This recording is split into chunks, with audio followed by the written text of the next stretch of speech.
Even हमने पहले कुछ वर्ड्स के बारे में पढ़ा है कि कहाँ पे वो साइलेंट होंगे और कहाँ पे उनको प्रोनाउंस किया जाएगा।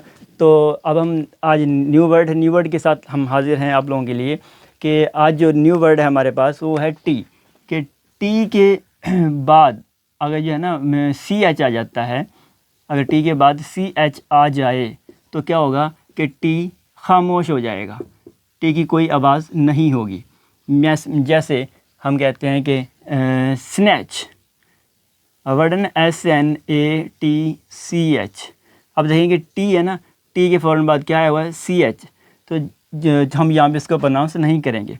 अब कैच CATCH, और यहाँ फिर जो है ना कैच में टी के बाद CH आया हुआ है तो हम इसको प्रोनाउंस नहीं करेंगे।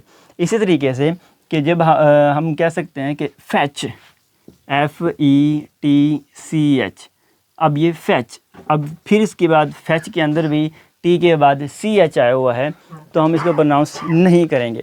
बस क्लियर ये बात है कि ज़हन में ये बात रखें कि जब भी टी के बाद CH आएगा तो हम क्या है कि टी को प्रोनाउंस नहीं करेंगे, टी जो है ना वो साइलेंट हो जाएगा।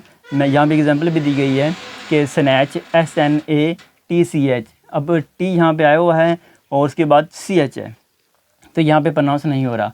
अब इस तरीके से कैच CATCH, तो यहाँ पे भी टी के बाद CH आया हुआ है तो यहाँ पे प्रोनाउंस नहीं किया जाएगा। फिर है फैच, FETCH, फैच।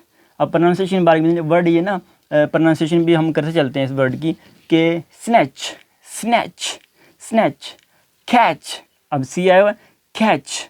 इस तरीके से फैच, फैच, अब कुछ फैच नहीं फैच, तो ये वाले वर्ड्स हैं। तो अब जो है ना आप मज़ीद तमाम वर्ड्स के लिए तमाम बाकी जो लेटर्स बाकी मौजूद हैं हमारे पास, उनके लिए हमारे वीडियोज़ को लाइक कीजिए, शेयर कीजिए, कमेंट कीजिए और सब्सक्राइब कीजिए हमारे चैनल को। Thank you.